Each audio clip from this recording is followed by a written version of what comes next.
IPS Bagan Online Learning a project of Ghulam Azam. असां सबक में सिखंदासीं have, has, had, shall have and will have. have, has, had, shall have ऐं will have possessive verbs आहिनि ऐं इहे possessive verbs तौरु इस्तेमालु कया वेंदा आहिनि जेकी ज़ाहिर कंदा आहिनि कंहिं शइ जी मालिकियत। have, has present simple tense में इस्तेमालु थींदा आहिनि ऐं had जेको आहे उहो पास्ट में इस्तेमालु थींदो आहे। shall have ऐं will have फ्यूचर टेंस में इस्तेमालु थींदा आहिनि। have ऐं has लफ़्ज़ ज़ाहिर कनि था त मौजूदा वक़्त में तव्हां कंहिं शइ जी मालिकियत रखो था या उहा शइ अव्हां हासिल कई आहे। जेकॾहिं जुमिले जी शुरूआत में आई, वी, यू, दे इस्म जमा अचे त उन सां हैव लॻंदी ऐं जेकॾहिं जुमिले जी शुरूआत में ही, शी, इट या इस्म वाहिद अचे यानी हिकु नालो त उन सां हैज़ लॻंदी।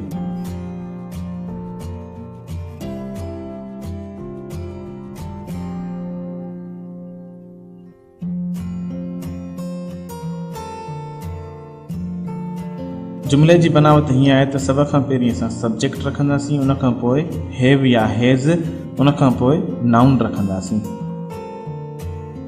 सब्जेक्ट आहे यू, हाणे ॾिसंदासीं यू सां हैव थी लॻे या हैज़ हिते थी लॻे have. U have a car,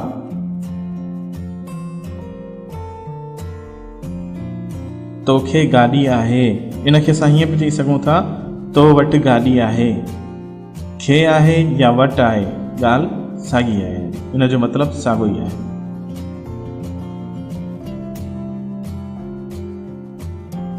हाणे सब्जेक्ट आहे ही सां हैव लॻंदी या हैज़ लॻंदी उहो मथे लिस्ट में ॾिसंदासीं।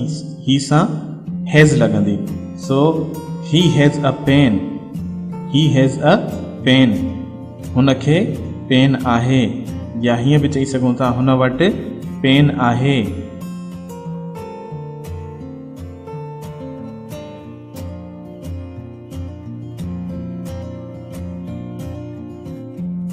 लफ़्ज़ हैड माज़ी आहे लफ़्ज़ हैव जो, ज़ाहिर करे थो त तव्हांखे कंहिं शइ जी मालिकियत हुई या उहा शइ अव्हां हासिल कई हुई या अव्हांखे हासिल हुई।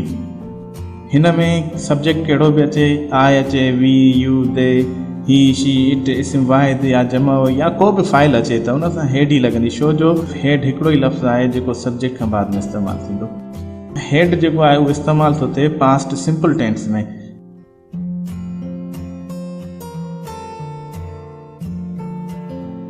जुमिले जी बनावट हीअं आहे त सभ खां पहिरीं सब्जेक्ट रखंदासीं, उन खां पोइ हैड, उन खां पोइ नाउन। जुमिलो आहे ही हैड अ कार, हुनखे गाॾी हुई या हुन वटि गाॾी हुई। यादि रहे त हैड पास्ट सिंपल टेंस में इस्तेमालु थींदो आहे। लफ़्ज़ हैड माज़ी जे बयानी जुमिलनि में इस्तेमालु थींदो आहे, सिर्फ़ बयानी जुमिलनि में। He had a lot of money, I had his house, हुनखे ॾाढा पैसा हुया, मूंखे हुनजो घर हुयो।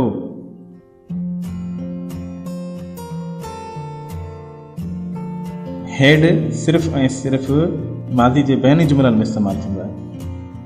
शल हैव ऐं विल हैव लफ़्ज़ ज़ाहिर कनि था त तव्हां मुस्तक़बिल में कंहिं शइ जी मालिकियत रखंदव या उहा शइ अव्हांखे हासिल हूंदी। जेकॾहिं जुमिले जी शुरूआत आए या वी सां हुजे त उन जे आॾो असां शल हैव रखंदासीं। जेकॾहिं जुमिले जी शुरूआत यू, दे, ही, शी, इट या इस्म सां हुजे या को बि अहिड़ो फाइल हुजे उन जे आॾो विल हैव लॻंदी, यानी उन जे आॾो असां विल हैव रखंदासीं।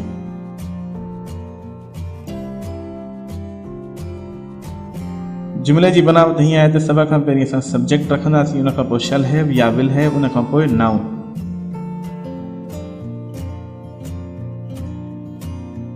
सब्जेक्ट आहे वी, हाणे ॾिसंदासीं त हिते शल हैव थी लॻे या विल हैव थी लॻे, हिते शल हैव लॻंदी।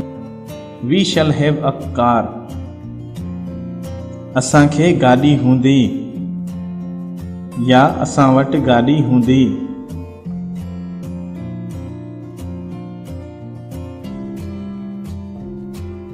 हाणे सब्जेक्ट आहे यू। हाणे असां हिते ॾिसंदासीं त सब्जेक्ट यू सां शैल हैव थी लॻे या विल हैव थी लॻे। हिते विल हैव थी लॻे छो जो सब्जेक्ट यू आहे। यू विल हैव मनी, तोखे पैसा हूंदा या तो वटि पैसा हूंदा। यादि रहे जेकॾहिं सब्जेक्ट यू दे ही शी इट या इस्म हुजे, इस्म यानी को बि हिकु नालो या जमा नाला हुजनि त उनजी आॾो विल हैव लॻंदी। हाणे अचो त हैव, हैज़, हैड, शैल हैव ऐं विल हैव जा सवाली ऐं नाकारी जुमिला ठाहियूं।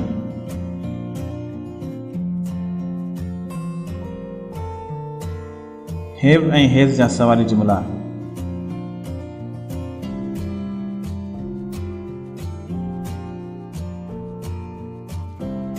सवाली जुमिलो ठाहिण लाइ जुमिले जी शुरूआत में डू रखंदासीं, उन खां पोइ सब्जेक्ट आई, वी, यू, दे या इस्म जमा, उन खां पोइ हैव रखंदासीं।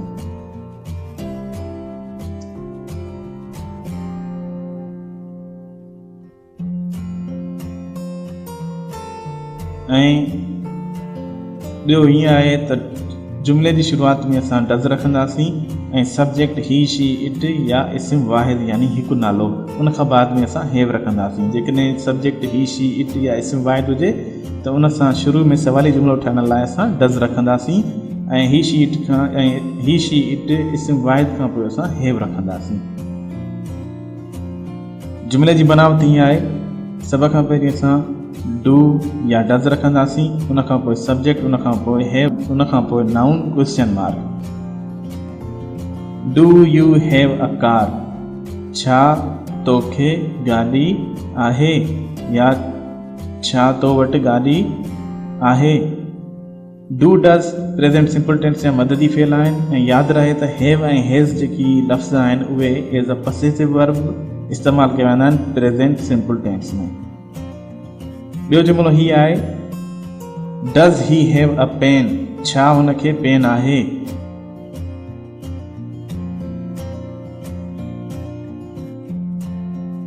हैव ऐं हैज़ जा नाकारी जुमिला प्रेज़ेंट सिंपल टेंस में। जेकॾहिं जुमिले जी शुरूआत आई, वी, यू, दे या इस्म जमा सां हुजे त उनजी आॾो डू नॉट हैव लॻाईंदासीं ऐं जेकॾहिं जुमिले जी शुरूआत ही, शी, इट या इस्म वाहिद सां हुजे त उनजी आॾो डज़ नॉट हैव लॻाईंदासीं। यादि रहे त हैव ऐं हैज़ पसेसिव वर्ब आहिनि प्रेज़ेंट सिंपल टेंस में इस्तेमालु कया था वञनि। जुमिले जी बनावट हीअं आहे त सभ खां पहिरीं असां सब्जेक्ट रखंदासीं, उन खां पोइ मददी फेल डू ऐं नॉट या डज़ नॉट, उन खां पोइ हैव रखंदासीं, उन खां पोइ noun. We do not have knowledge, subject आहे वी, इन जे करे उन जे आॾो असां डू नॉट हैव लॻाई आहे। असांखे इल्मु न आहे या असां वटि इल्मु न आहे, सब्जेक्ट आहे वी, इन जे करे उन जे आॾो असां मददी फेल लॻायो डू ऐं उन खां पोइ नेगेटिव नॉट, उन खां पोइ असां हैव लॻाई आहे। हाणे अचो त ॿियो जुमिलो ठाहियूं जंहिंमें डज़ नॉट हैव इस्तेमालु थिए। सब्जेक्ट आहे ही जे आॾो असां लॻायो आहे डज़ नॉट हैव। ही डज़ नॉट हैव इंफॉर्मेशन, हुनखे मालूमात न आहे या हुन वटि मालूमात न आहे, या असां हीअं बि चई सघूं था हुनखे मालूमात नाहे। सब्जेक्ट आहे ही, इन जे करे हुन जे आॾो असां मददी फेल लॻायो आहे डज़, उन खां पोइ नेगेटिव नॉट, उन खां पोइ have.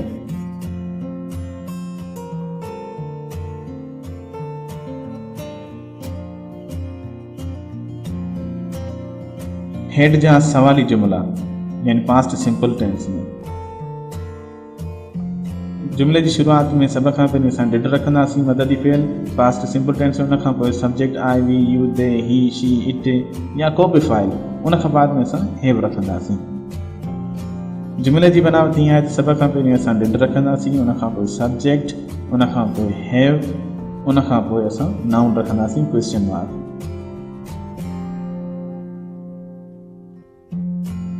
Did you have a car? छा तोखे गाॾी हुई, या हीअं चई सघूं छा तो वटि गाॾी हुई।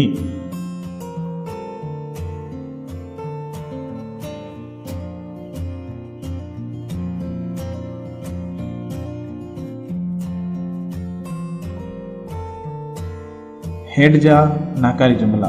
हाणे असां हेड जा नाकारी जुमला सिखंदासीं।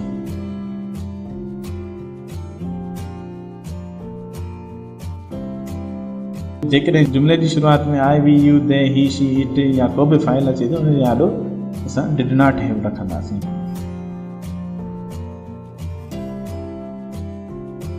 जुमले जी बनावटी आहे सभ खां पहिरीं असां सब्जेक्ट रखंदासीं, उनखां पोइ डिड नॉट, उनखां पोइ हैव, उनखां पोइ नाउन। हेड खे असां फेराए हे में रखंदासीं। U did not have a car, तोखे गाॾी न हुई, या हीअं चई सघूं था तो वटि गाॾी न हुई।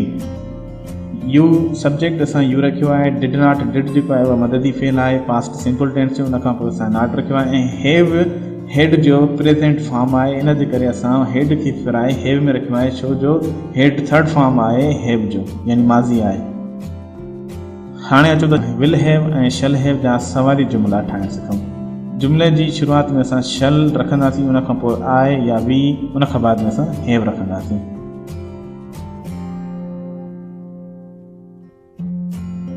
ॿियो हीअं आहे त जुमले जी शुरूआत में असां विल रखंदासीं, उनखां पोइ यू दे ही शी इट या इस्म रखंदासीं, उनखां पोइ हैव रखंदासीं।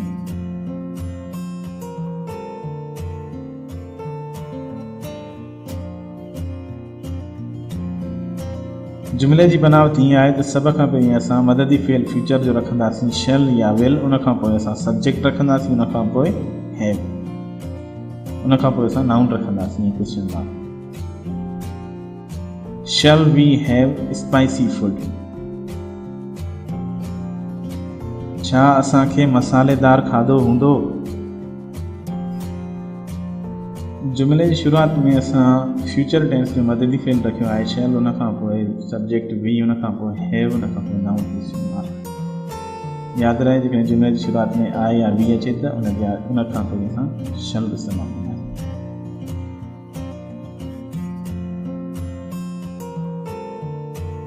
ॿियो जुमिलो हीअं आहे विल यू हैव अ पेरेंट, छा तोखे तोतो हूंदो। सब्जेक्ट आहे यू, इन जे करे असां शुरू में रखियो आहे मददी फेल फ्यूचर जो विल, उनखां बाद में असां रखियो आहे हैव। शल हैव ऐं विल हैव जा नाकारी जुमला। हाणे असां शल हैव ऐं विल हैव जा नाकारी जुमला सिखंदासीं। जेकॾहिं जुमले जी शुरूआत में आए या वी अचे त उनखां पोइ असां शल नॉट इस्तेमालु कंदासीं, उनखां पोइ हैव, यानी शल नॉट हैव। जेकॾहिं जुमले जी शुरूआत में यू दे ही शी इट या इस्म अचे, यानी को बि नालो, त उनखां पोइ असां विल नॉट इस्तेमालु कंदासीं, उनखां पोइ हैव, यानी विल नॉट हैव।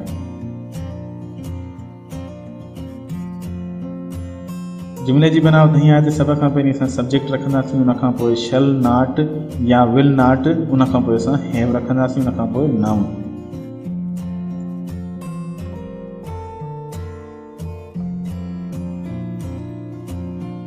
जुमले जी शुरूआत आहे आए सां।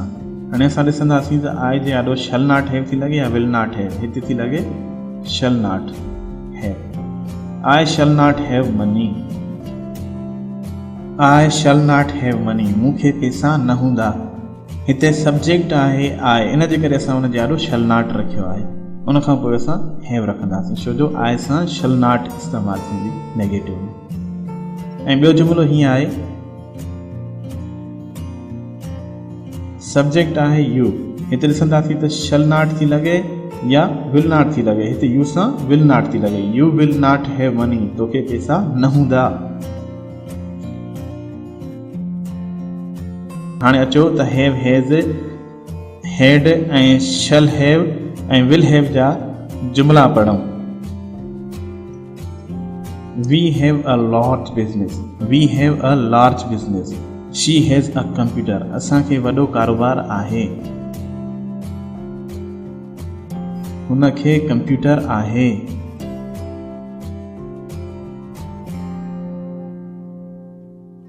They have many colorful parrots. Alia has a beautiful dream. उन्हनि खे केतिरा ई रंग बिरंगी तोता आहिनि। आलिया खे हिकु ख़ूबसूरत ख्वाब आहे, या हीअं बि असां चई सघूं था आलिया जो हिकु ख़ूबसूरत ख्वाब आहे।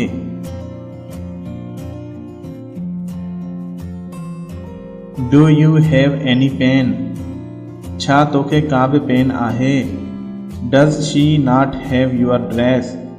छा हुनखे तुंहिंजो वॻो न आहे? You do not have a mobile phone? तोखे मोबाइल फ़ोन न आहे? He does not have a laptop computer? हुनखे लैपटॉप कंप्यूटर न आहे।